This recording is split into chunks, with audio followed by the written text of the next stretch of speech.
Okay. Well, today I'm just going to uh I'm gonna check out some of the lectures. Well, a lecture from Brandon Sanderson. I have taken. I have seen previous lectures that he has given. Sorry,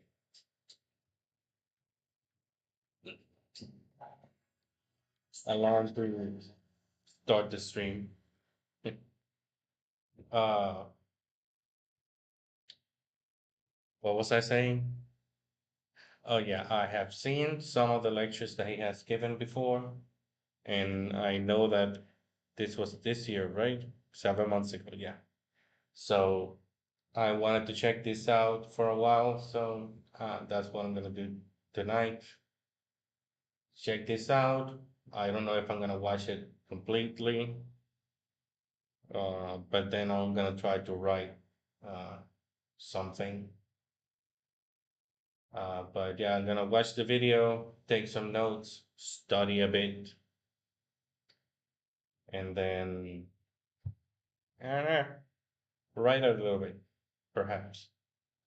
Uh, Let me see. Dun, dun, dun. Okay,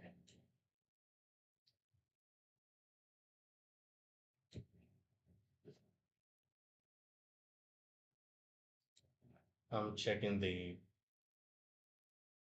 chat window if anyone joins,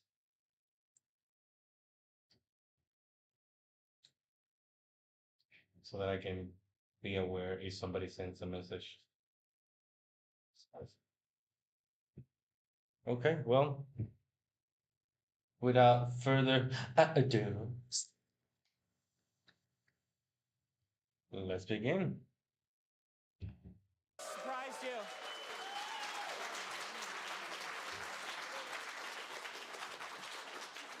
This is How to Write Science Fiction and Fantasy.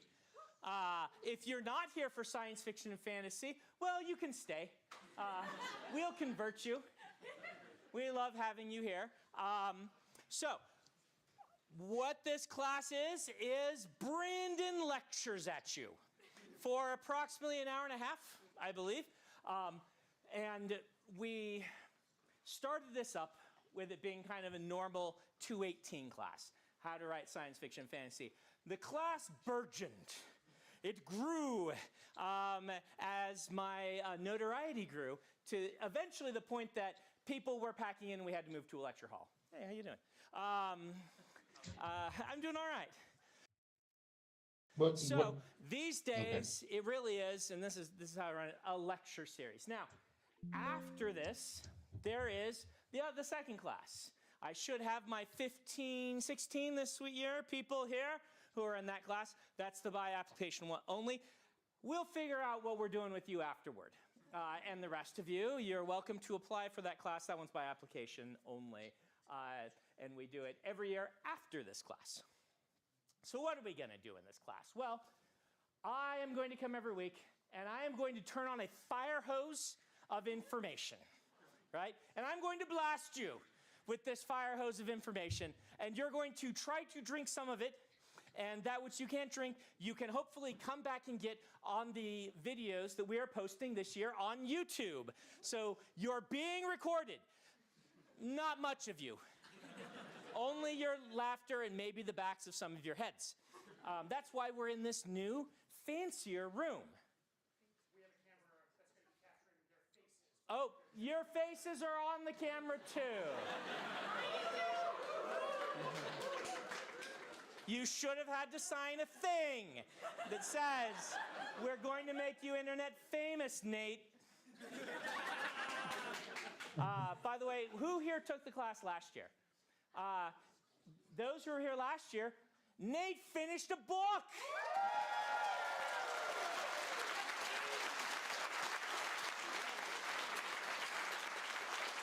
Nate finished a second book.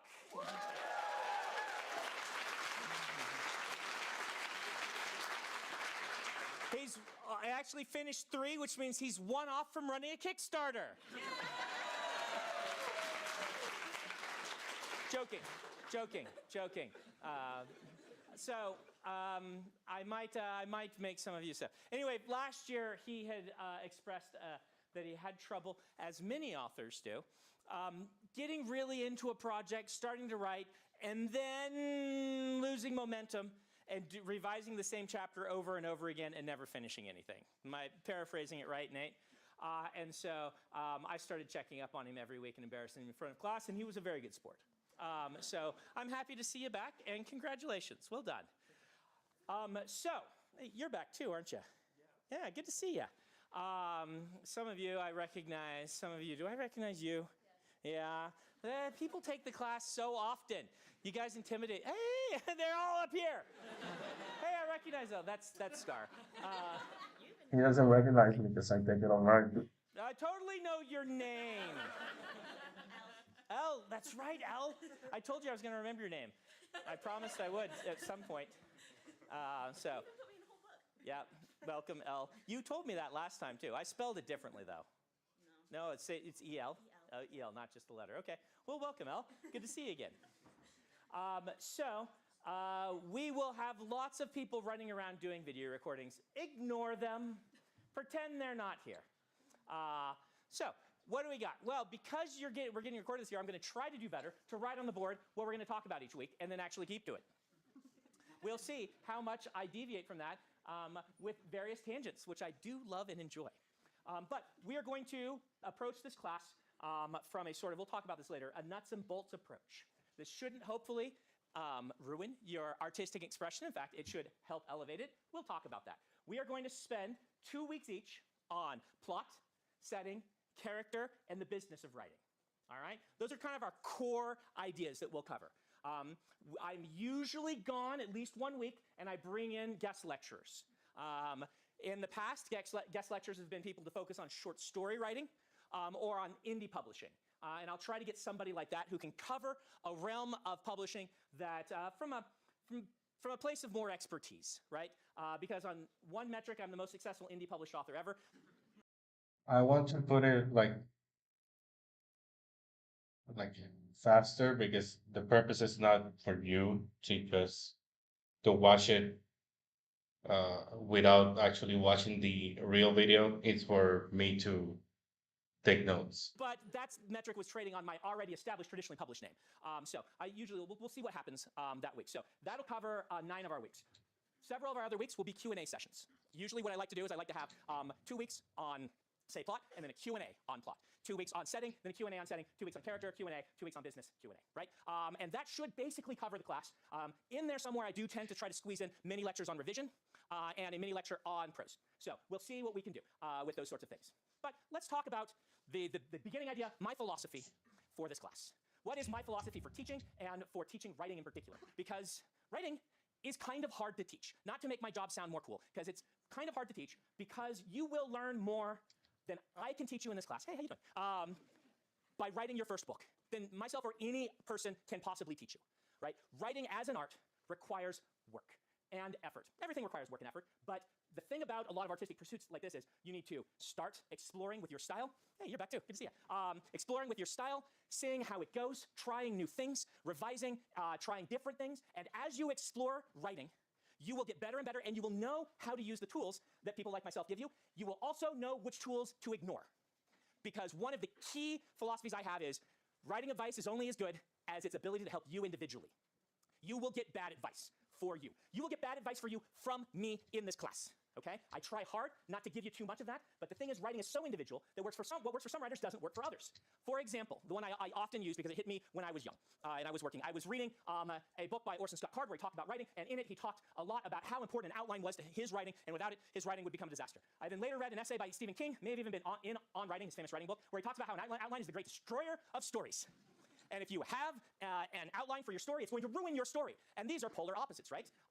And can you do both? Well, the answer is yes. Most everyone in this room is going to be some mix of what George R. R. Martin calls a gardener versus an architect. He's very good with words, and that's one of his descriptions that I love. He says some writers are an architect. They build themselves a structure for their story, like a house, and then they hang a story upon it. Other writers, he says, are like a gardener. They go out in the garden and they nurture something that starts to grow, and then they see what it becomes.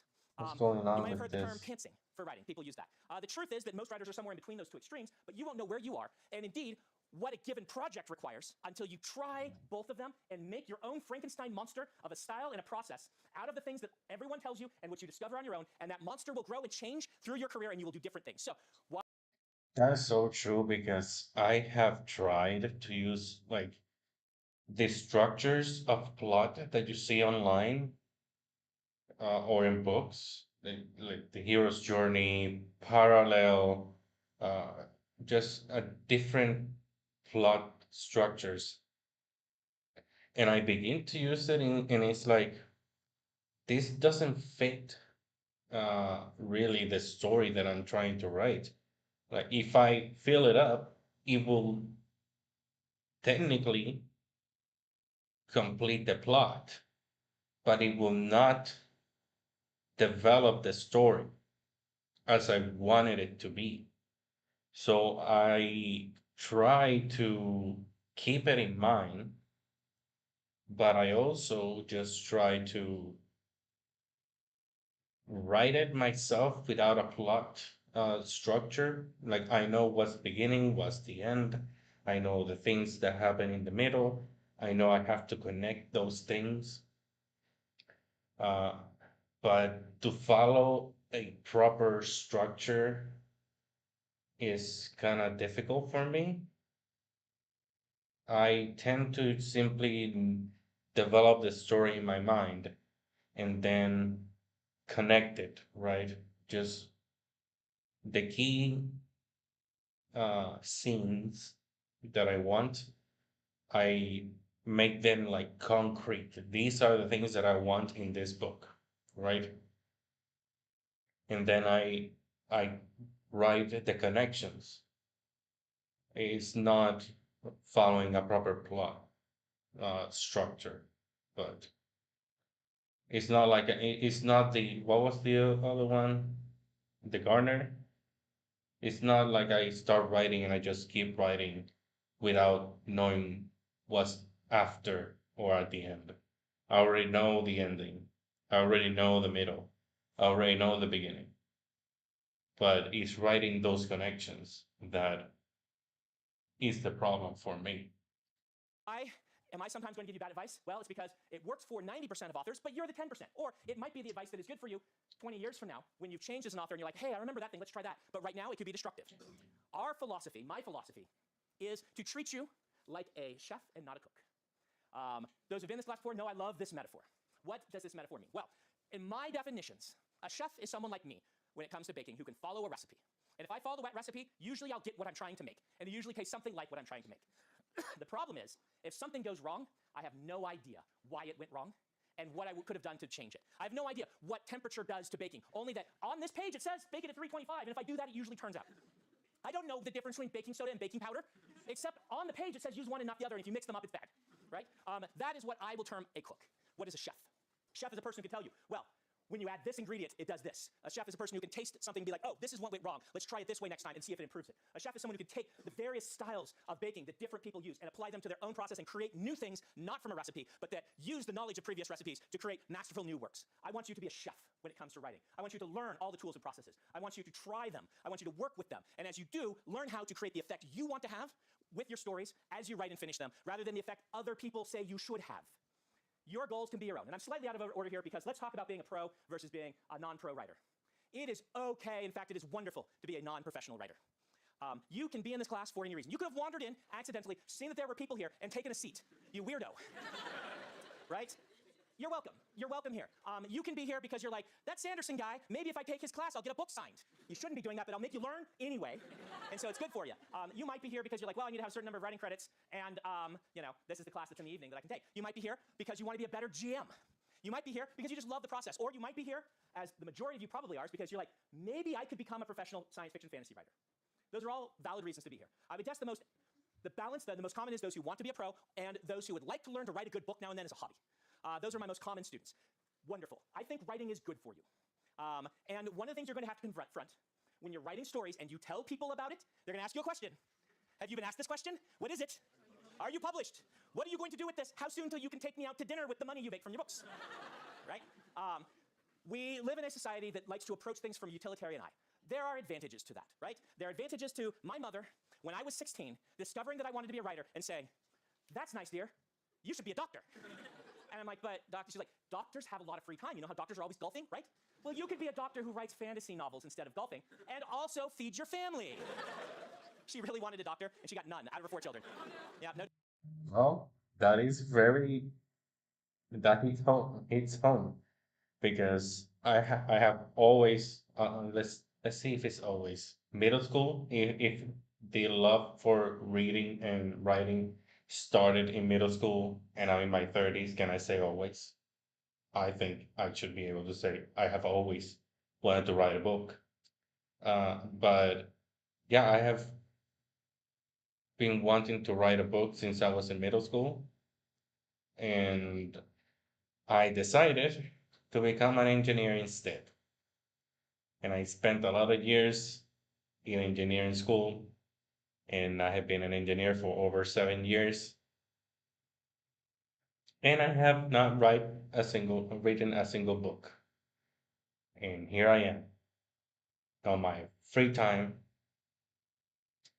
trying to learn how to write so that I can eventually become a published author. And I don't know if I can live off of the money that I make from books, but I at least want to achieve that goal of publishing books, plural, right? Multiple books. But I have to start from the first one. Doctors, no doctors. She got me. She got my brother who's in computer programming. That's close to being a doctor. And he got the closest. She got a teacher. And she got an artist slash fashion designer slash charity organizer. That's Jane, who runs Lightweaver for me. And so she got no doctors. She got none married to doctors, but she loves us anyway. There is an advantage to people saying that because you do need to ask those questions, right? But our society treats art too utilitarianly. It doesn't look at the primary purpose of art, which is making the artist's life more enriched.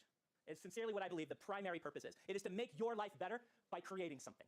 When you go play basketball, unless you have to happen to have a Wemby-esque height, people are probably not going to ask you after your game in the church gym, and you're like, oh, I get, and you maybe look more like me than, and they're not going to say, so when are you going to the NBA? They won't, but they will ask you when you're going to sell your writing. They're going to ask you if you're published, and that's okay. But I want you to understand that's not why you have to write. In fact, it's probably not why you should write. Writing is good for you. Expressing yourself is good for you. Creating art is good for you. That all said, we are going to pretend when you walk through those doors that every one of you is in the category that I mentioned that wants to be making a full-time living as a science fiction and fantasy novelist within the next 10 years. The reason for that is all the other advice that I would give you to be a better GM or to be better at writing in your journal or to be fulfilled as writing a book every 20 years or every 5 years for your sisters like Jane Austen did, all of that advice is circumscribed in the advice I would give to the aspiring professional. And I want to give you all the possible tools that I can so that you can become that professional if someday you decide that you want to. But let's take a moment to look at it realistically. Probably the only time in this class that we will do that. Making a living as a professional novelist or as a professional musician working on kind of the highest record label touring level, or as a fine artist not working in commercial illustration, these jobs are hard. Not that they're any harder to do than other types of jobs, but they are harder to make a living at than other kinds of jobs. As a writer, there are lots of options open to you. I'm sure the university will tell you what they are. Scar wrote for a hearing aid company. For how many years? 10 years. 10 years, wrote copy in the hearing aid company for their hearing aid books about, how to operate the hearing aids. You can tell the enthusiasm in his voice. By the way, if you don't know Scar works at Dragonsteel. He is one of my executive assistants. Becky is the other one. She's back there. So they are here to facilitate making things happen and to get me in the place where I'm supposed to be at the time I'm supposed to be there. Dan went on. Dan, friend of mine, he wrote for the newsletter for a scrapbooking company. There are lots of those kinds of jobs. Writing fiction and making a living at it is hard. Now, it's not as hard as they told me when I was taking classes like this when I was young. It's not as hard as my mom thought. She would have told you it's 1 in a million. If you'd ask other people, it'd be like, 1 in 10,000, whatever. I took this class in 1999. Yeah, I know. I used to think of myself as the young guy. Now this is the young people over here. When I took this class in '99 from Dave Wolverton, who has since passed on. In that class was myself, Dan Wells, who went on to become a professional novelist, and Stacy, who became a professional editor, and Peter, who became a professional editor, as well as 2 people I would list as semi-pros. But there's 4 pros in that class of around 30 people, okay? That's pretty good. My odds have generally been in my 15-person class, 1 to a half of a person every year going pro. Depending on your definition of going pro, more than 1 will get a book published professionally, but 1 to a half of 1 a year, so 1 every 2 years, will go on to make a significant portion of their living from writing, is about the odds that we have had. Jancy took my class and she went full pro. Brian McClellan took my class, he went full pro. There's a bunch of them. I can't list them all right now. That's not because I'm such a great teacher. I hope that I'm good, but it's more along the lines of, if you are seriously dedicated to this and willing to invest 10 years in it, you probably got more like a 1 in 20 shot of making a significant portion of your income from writing than a 1 in a million.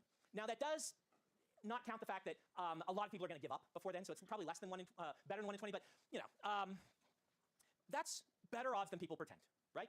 You would not have thought that. Let's acknowledge that of the people that went pro that are my friends or in that class, only 1 of them is regularly hitting the New York Times bestseller list, right?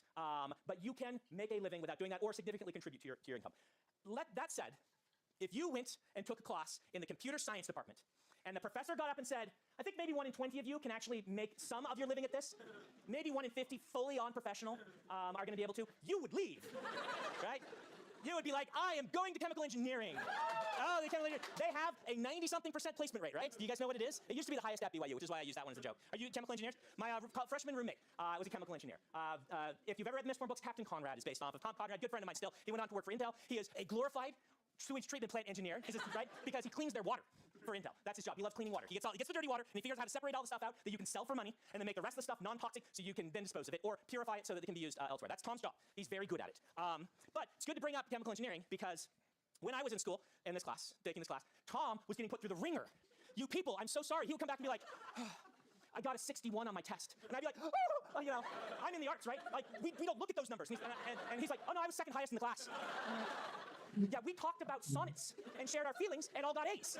So, but if you want to be going pro in the next 10 years, you're going to have to pretend you're in the chemical engineering department, but for writing. So my philosophy, again, is to encourage an aggressive, for whatever your definition of that is, writing schedule during your early years in order for you to learn your process.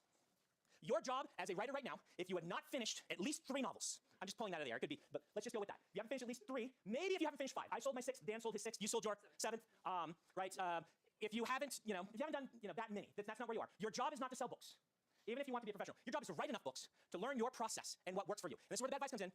Once in a while, there's a stupid Pat Rothfuss who writes a brilliant book their first time. And then revises it a ton, because he did sweat and tears. You know Pat, he revised it maybe to insane levels. But once in a while, there's a stupid Pat Rothfuss who's brilliant at the start and just writes a really great book. Harry Potter was the first book, Twilight was the first book, Name of the Wind was the first book. Launcher was my 6th, Mistborn was my 14th. I find a lot more of those than I find of your first book. And most of the people I know whose first book got published kind of wish that they had been written several more books before they published it, so that when they published that first book, they already knew their style, so that when the weight of deadlines hit them, they already were practiced at consistently writing. And that's for, if you are so lucky to get published, you're suddenly going to have deadlines. You're suddenly going to have to write while the entire world is critiquing what you've done. You're somehow going to have to keep writing as you stress about whether or not your books are selling any copies and worrying they're not selling enough copies and trying to deal with publicity and trying to deal with all of the headaches and heartaches that come from being a professional. And if you have not spent years practicing so that writing and the habits of it are secondhand, that part is so much harder. So very much harder. So if you have not finished several novels, let's say. I heard early on that your first 5 books are generally crap, and it was good advice for me because I said, oh, I don't have to stress about this for 5 books. And I wrote 5 books, and they were mediocre, and I said, I love epic fantasy. I've spent this time learning this, and I sat down, and I wrote Launchers, and it sold. Still took a couple years, but it sold. Who knows? Was that there's definitely right advice for me. Is it right advice for you? I don't know, but I'm telling you right now, you should probably approach your writing as you might approach playing the piano. And your first books are learning your scales. This can be really hard for some people. It can be really hard, generally for most people, knowing that this beautiful thing that you're working on, you have this baby that you've cherished, and you might have cherished this baby since you were a teenager, meaning, I'm going to write this book someday. And you might have written in your books in school, as I did, sketches of your characters and ideas for plot lines for that book that you're going to write. And you may have this book that built over many years, and you might run into the situation upon writing it that suddenly your baby is ugly. It's here and it's ugly, and what do you do? Oh no. And it's even worse than the baby being ugly. You know the baby is actually, well, the baby was perfect in your mind, this book. It was gorgeous and beautiful. And then you made it ugly through your fat fingers being unable to accomplish what you want to accomplish. It's very deadly to new writers because they get stopped because their skill isn't up to their aspirations yet. You need to push through that and keep writing. You need to learn early on that the product of your writing time is yourself. You are the artwork. The time you spend writing will change you. It will make you better expressing your ideas. It will make you you'll have a wonderful time. It's just wonderful writing. But you will also grow as a person. You will become more empathetic. All these things will happen to you. The product of your writing time is you. You are the piece of art. Now, as you get better and better at that, that time spent making yourself better does start producing things that hopefully you can sell. My philosophy on artistic expression is while you are writing the book, the artist should be in control. You should be making the decisions that the artist thinks are genuinely the best decisions for that story and those characters. The moment you finish that book, there should be a second person inside of you who takes the artist, shoves them in the closet, locks the door, takes the manuscript, and runs away cackling, and then figures out every mercenary way to exploit that book for profit that is legal in our system, so that you can let that person back out and they will have enough food to eat so they can go and be artistic the next time. That's the perspective we'll take in the class. Go. Should the second person worry about how the artist feels about what they've done? Yes, you definitely should. I'm being a little exaggerating that. Your artistic integrity maintains you are the same person, right? There are certain things that you will not do as an artist with your book. And that's, yes, absolutely, right? I'm just talking about this idea of the business person shouldn't be in charge when you're writing, but as you finish the book, learning the business and letting the business person take charge is a good idea. But yeah, definitely, do not compromise your artistic integrity through revisions because of what the business person thinks. But sometimes you might. Let me give you an example. John Scalzi wanted to be a novelist. He's a very good writer, good friend of mine. He had been a blogger for a long time. He decided, I'm going to be a novelist. So he went to the bookstore and he said, what's selling right now? He picked up a few books and said, these look like they're selling. I'll write one of these. And then he went home, and then the artist took over, and he wrote one of those. I wouldn't say that John compromised his artistic integrity, but there definitely was a back and forth between the business person and the artist when it came to choosing that project, right? And how he chose to release it and sell it and things like that. So there definitely, I think there should be communication between the two sides of your brain, but I do think that letting the artist make the artistic decisions and letting the business person then learn how to sell that book rather than to dictate what the book should be is generally the way you want to go. Once in a while, that's bad advice. It might be bad advice for John, right? Other questions on what I've said so far? Yeah, go ahead. Yes, but here's why. Revision is a difficult skill to learn on par with learning to write a book. I learned while I was not selling books and getting very close, I learned a lesson that some of my friends who were creating the best artwork were better revisers than they were writers. And I might, if I were you, like there's an argument to just putting aside the first book and then writing the second one and then coming back later and maybe revising the first or maybe not even ever touching the first. But the truth is a lot of people's second books are publishable. It might be better if you think you're going to write 5 and then publish number 2. But most people wish they'd written a couple, even if they are starting off a genius. And revision is a really important thing to learn. I would say the reason it took me as long as it did to sell a launch after I wrote it, because it came out in 2005 and I wrote it in 98, was because I hadn't learned revision. I would write those first 5 books, I never did a second draft. I wrote them and then I figured the next book would be better, so why not just write that? This is a classic. I'm more of an outliner. This happens more often to outliners than it does to discovery writers, that they think, well, I've decided by the next book, I'm gonna go write that. Discovery writers have the opposite problem. They do tend to over-revise. They write a chapter, and then they revise it, and they write a chapter, and then they revise it, and they go back and revise the first one again, and then they write chapter 3, and then they revise the other 2, and then now they need to do this, revise chapter 3 now, and then they never get anywhere. Oh, we've got another Nate up there. Your name isn't Nate, is it? Because this is funny, because last year I was telling a story like this, and I had a guy in my writing group whose name was Nate who did this, and this guy's like, I do that. My name is Nate. So this does tend to be more of a problem, but I will say those writers who I'm like that. early chapters, they don't tend to make it. It's been my experience because having 80 first chapters doesn't get you very far. Now, you could be a fantastic short story writer. Short stories don't earn any money anymore. So it's really hard to make a living at short story writing. In fact, kind of impossible unless you're also doing lecture series and being a professor. So yes, learn revision. It's really important. By the way, you were in the class before too, weren't you? Good to see you. All right, we'll go here and then we'll get some in the back. So when you first started writing and you weren't good at it, what was it, do you think, especially like, when you had to practice and spend free time when you could be, doing something else, what was it that got you to go back and write? Okay, what made me write? What gave me the motivation? There's a couple of things. So when I was brand new at this, I saw that if I didn't learn to write, I was going to have to get a job that I did not enjoy as much. Because I genuinely enjoyed writing. So I came to BYU as a chemical engineering. Actually, it's bioengineering, but something like that. Because my mother convinced me that that engineers got, I was biochemistry, that's what it was, that engineers got scholarships, and she still wanted a doctor so badly. And I came to BYU, and they threw me in the weeder classes for chemistry, which I actually really appreciate, because they taught me I did not want to be doing chemistry every day, right? Oh boy, did I not want to be doing chemistry. I went on a mission to Korea, and I'm like, I'm on a different continent from chemistry. Oh, it's so nice. But writing, when I would sit down to write, hours could pass, and I wouldn't know what time it was. That doesn't mean that writing was easy, right? Usually starting is hard, or if I hit a rough patch, I would still give up or things like that. So I still need this motivation, but that was a key sign to me, that I love the busy work of writing so much more than other things. So good sign there, that and so the thing that worked best for me is that I would start keeping a spreadsheet with the amount I'd written each day and my goal. And if I hit my goal, then I didn't have to worry about it anymore. I was making the progress that I needed to do, and I could go play Halo, right? I could go do whatever I wanted because I had hit my goal for the day. And a lot of times, I made it such a goal that it was a little difficult to hit, but not impossible. It wasn't actually hard. It was just like I had to actually work. Most days I would double that goal, right? Because it was a goal that it was something like 1,000 words, right? Enough that I actually had to sit down and do it. But once I got into it, I would keep going. And then I put that in my spreadsheet, and I watched those numbers counting up. And it worked for me like the progress bar in an MMO for getting your next level worked. I'm like, hey, I will hit 25% soon. Wow, I will hit 50. I'm almost done. And that every day was a balance of making me feel like, man, I've got my work done. I can relax. I don't have to stress about this. My job right now isn't to publish books. My job is to write those first 5 books and to learn from them. So if I today have hit my 1,000 words, I'm on my path. I've done basically all that I can do realistically with my a normal person's mental health and things like that in order to hit that goal in 10 years. And it worked. Granted, I'm gonna get to your question up here. Let's talk about survivorship bias. We're recording this year, so I think every person entering into a creative or even a professional field needs to know about survivorship bias, because there are a whole lot of grifters out there who coast on survivorship bias. Survivorship bias is our brains are more likely to weigh the words of someone who's been successful, even if their success was random, than someone who has not been. If we didn't know that flipping coins was random, and we had a competition, and everyone in here would flip coins until we had one person left to flip heads the whole time, everyone in this room would be asking them for advice next time. And indeed, they may go on the guru circuit, earning big money, writing books about flipping coins and about how you do it and their process, and they might even name it and come up with a YouTube course that you can pay for, right? That's survivorship bias. It was really, really helpful for me because I had gone through making the hard decision that I was going to write for the rest of my life before I became one of the most famous writers in the world. And that was really handy to have made that decision before I sold and things like that. So, tangents, I warned you about those. We got time left. All right, question back there. Hit me. I'm gonna do a rapid fire round. I'm gonna actually do them fast. If you're too attached to a world you built and don't want to all the effort jump ship to the world building you're saying, plan all these things, Yeah. would you say it's detrimental, or is it fine to still write like 5 books but in the same setting or the same? I think that's good. That's great. Totally worth doing. The question is, let's say you want to write 5 books, but you don't want to abandon all your world building. Totally okay to write those all in the same world. Now, what I would tell you is there's a gambit for you here. All right. You can do a Sanderson, and you can write 5 different books with 5 different protagonists. Just you can share some of the world. It's more like an Anne McCaffrey. She used to do this and things like that. Or you can do a Temeraire.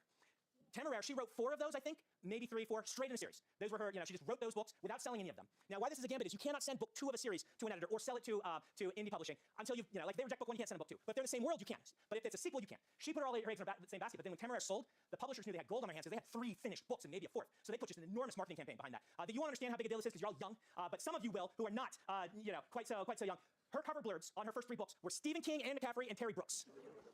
They sent all of them, all 3 books, and like, all 3 are done? Well, I'm gonna read them, right? And they cover blurb them. It was amazing. And then she stumped me at the Hugo Awards for Best New Author because of that, and she deserved it.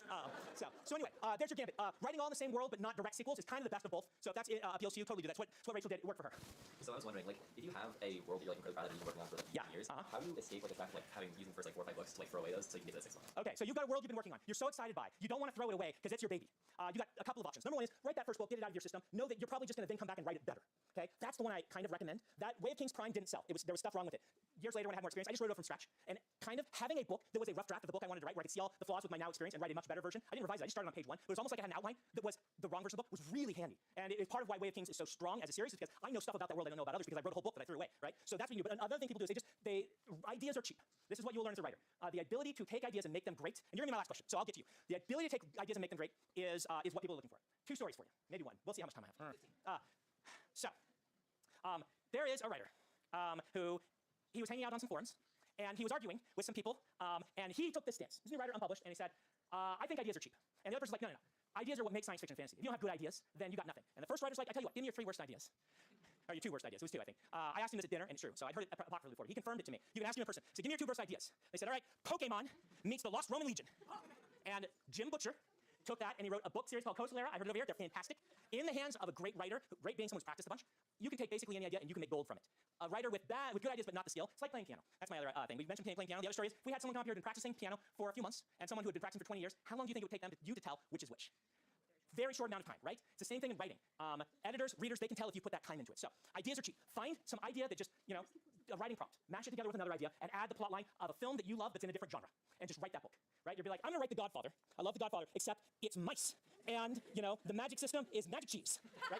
And I'm gonna write that book. And then that gives you your practice, and you will then discover that ideas kind of are cheap. And you get some practice, and then you save that book until later on. Either of those are perfectly viable, all right? Last question. How do you make yourself get to the point of like just rewriting a story? I've written stuff. Yeah. How do you force yourself to rewrite? Novels, but like they need rewrite, but I don't know how to make myself do that. So, good question. How do you make yourself revise? I am there with you. I hate revision. It's my least favorite part of everything, the whole process. And that's why it took me so long. I am really good at revision. People hear this and they assume I'm bad at it. The things that you're bad at, that you have to force yourself to learn or you will not be able to succeed professionally, tend to end up as your strengths. So, that won't help you because blah, blah, blah. My weaknesses become strengths. Yeah, I know. That's hard and I don't want to do it, right? Yeah.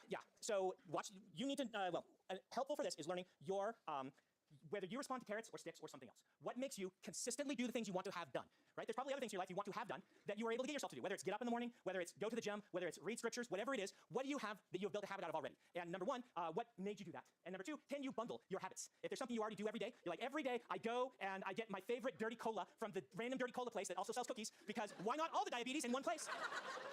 And I know I do that on the way home from school. I am going to stop in that shop, and I'm going to revise for only 30 minutes. And then when I get home, I get to do something else that I find fun. Well, that's what we call kind of bundling, when you group something you don't want to do with something you've already built a habit to do, so that the thing you don't want to do but you want to have done also becomes a habit. That works very well. Learning whether you respond to, like for me, counting up, I can see the percentages, and small bites. Or whether some people binge, right? Like, I don't like revision, so I'm gonna take this week that I'm off of school in the summer, and I only revise. I don't get to go do anything else. I do it for 12 hours a day. Then I collapse, and then at the end of the week, I'm done, and I get to take the summer off, and then I'll start writing a new book when fall semester starts. You have, like, your job as a new writer is to figure out what triggers these things and makes them work in your mind. Helpful for me is to make a revision guide. If you're an outliner naturally, which you might be if you don't like revision, having an outline for your revision that has targeted goals, kind of like, have you ever done any programming, computer programming? Okay, like, okay. In programming, you might have a bug list, starting with your most important bugs. You're like, in this book, I've gotten feedback, this character doesn't work.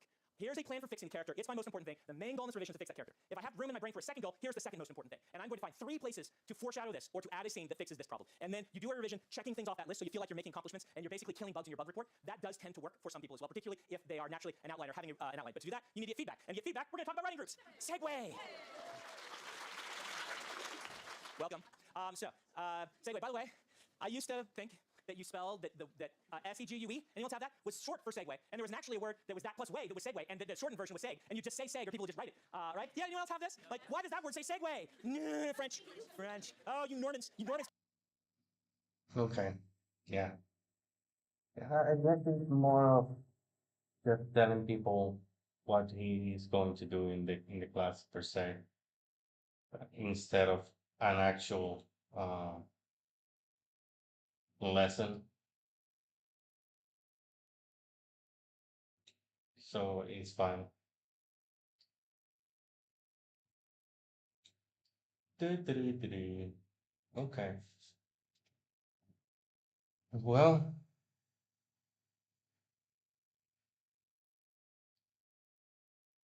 let's find some music.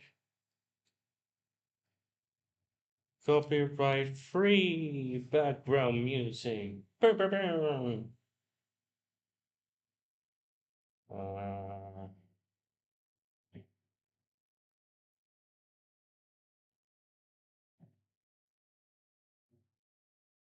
let's see if this is good.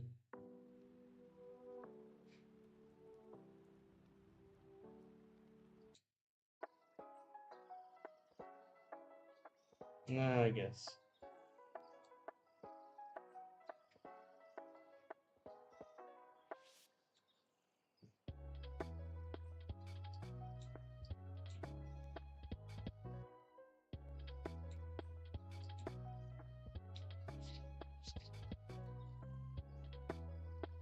Taking a random idea. What can be a good idea? Thing is, I have been so focused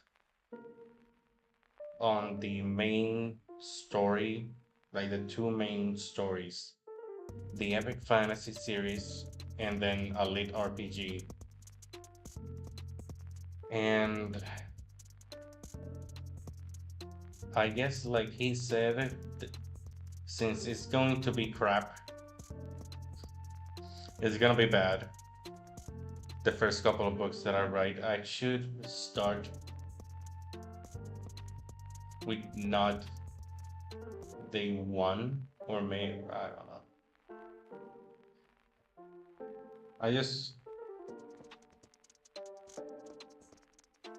I want to start with not the one that I'm going to feel too bad if it's bad. But then I guess I need inspiration.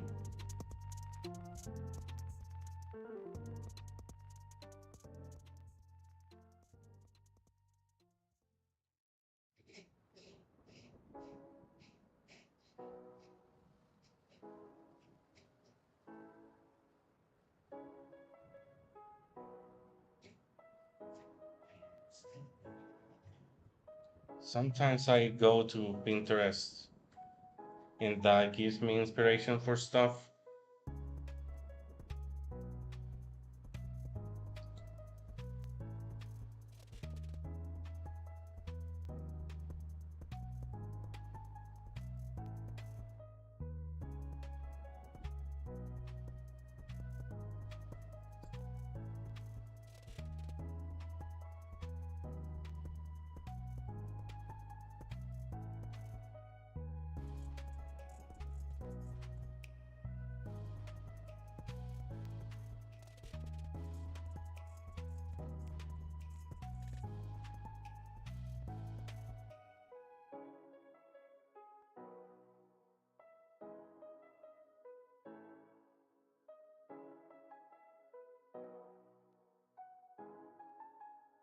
What does sinister mean?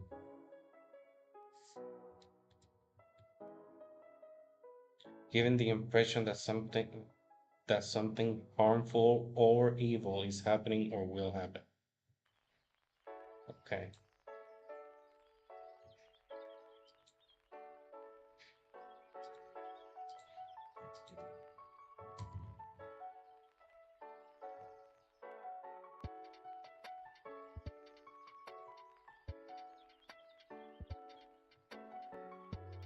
I can't think of anything right now.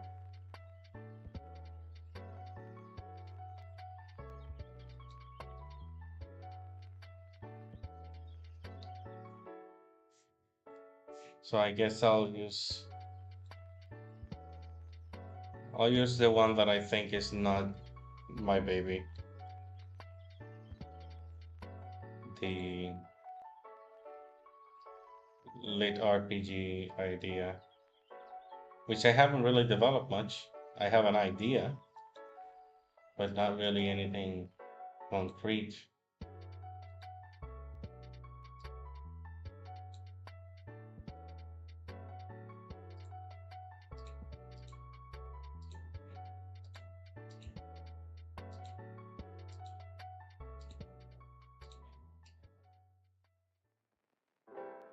That's the middle?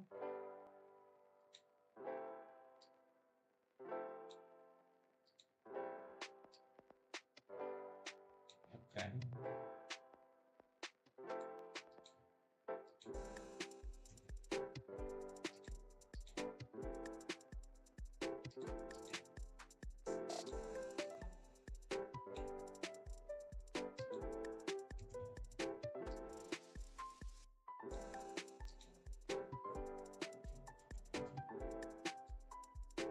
Okay. So I have a blurb.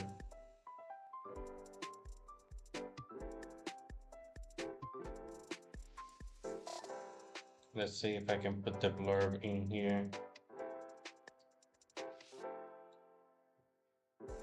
Dun, dun,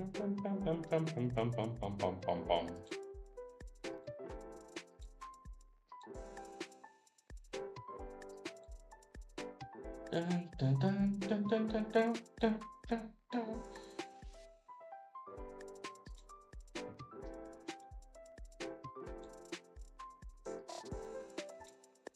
Did I download this as PDF? Yeah. Okay.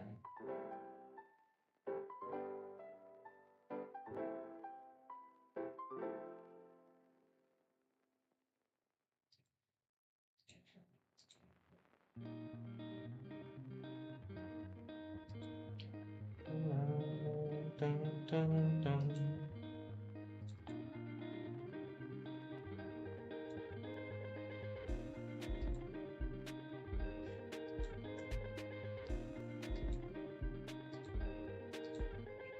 Okay.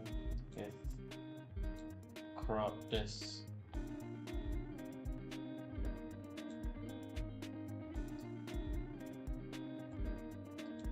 I don't like that audio. The music sounds weird. Some sort of distortion or something. I don't know.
Hmm.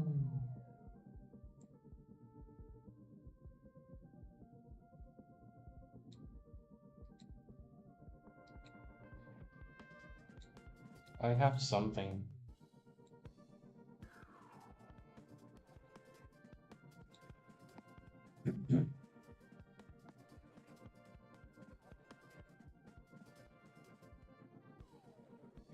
I guess it's not a lot. It's like less than 500 words.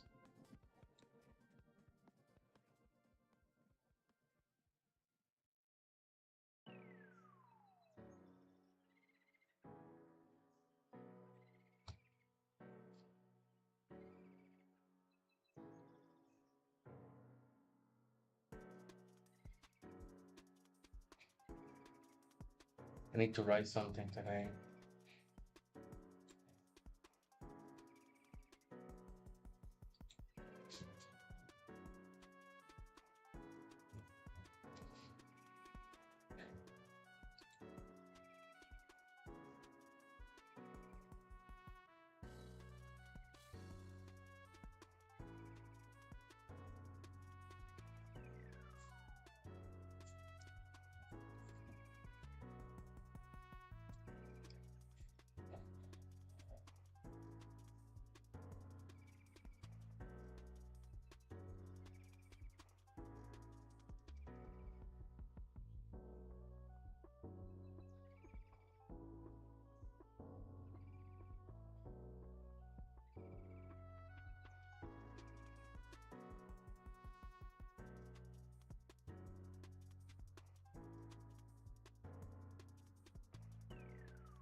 You are currently watching someone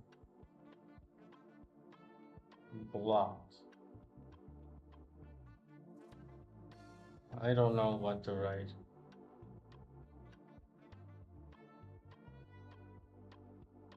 I don't know if I'm putting too much pressure on myself.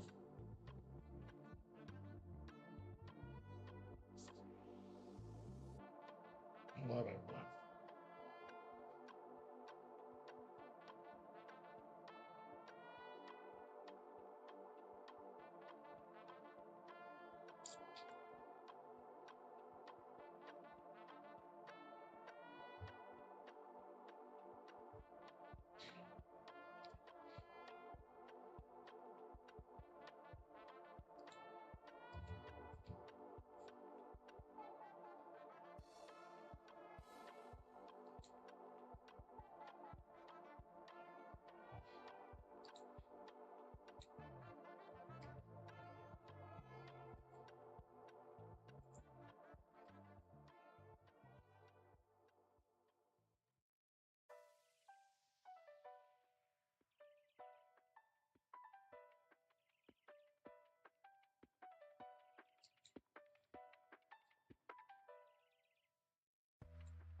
Hmm.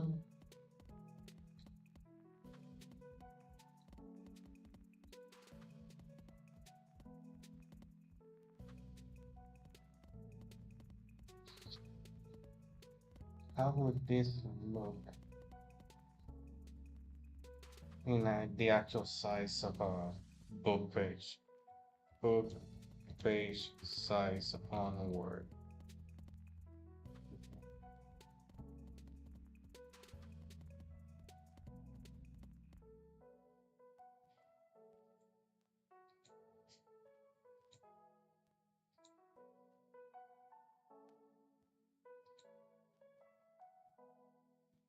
It says 5 by 8.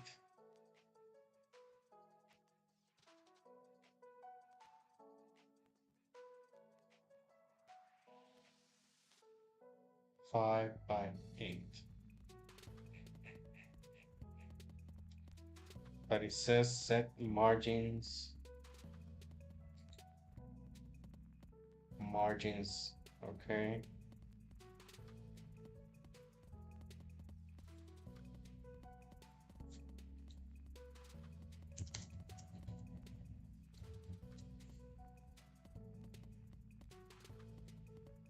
Top one, bottom one.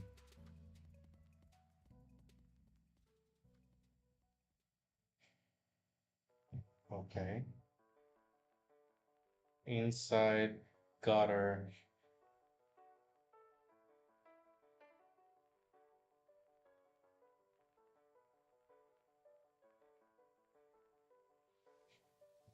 Let me do something here.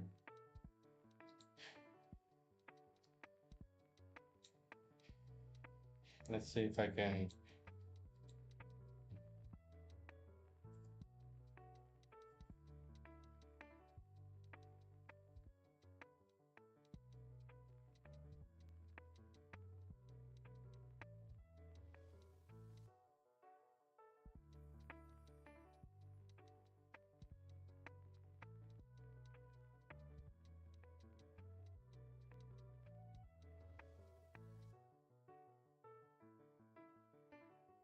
In the same dialog box for multiple pages. Say mirror margins, okay. Top one, bottom one, inside left 1.25, outside right 0.75. Add gutter, optional depending on how Word handles it. You can leave. Let's see.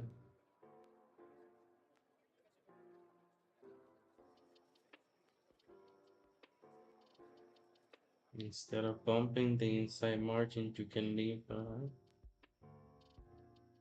let's see what this does.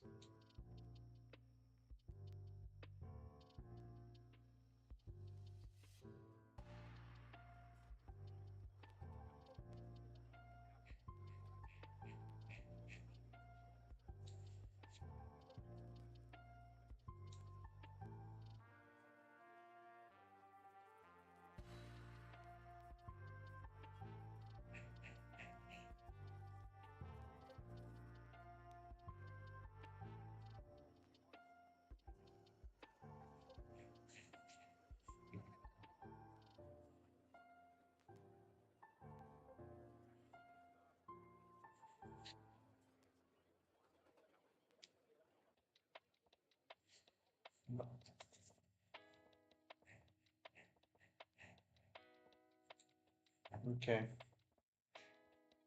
that's okay. In my book, I usually write less than that, aka sometimes I don't write. Oh, an hour and a half. This one of the longest streams I have made. I'm gonna leave it like that for now. I'm gonna try to do one of the style that is just go with whatever happens.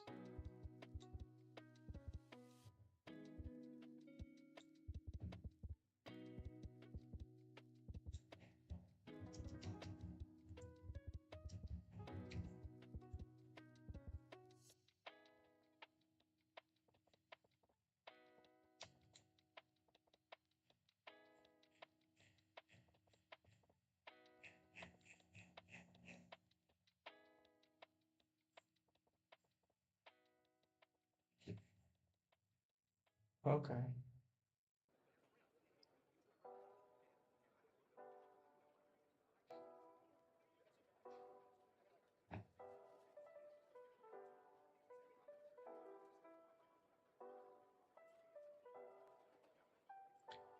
I am kind of tired. I have to wake up early tomorrow, so I'll stop here.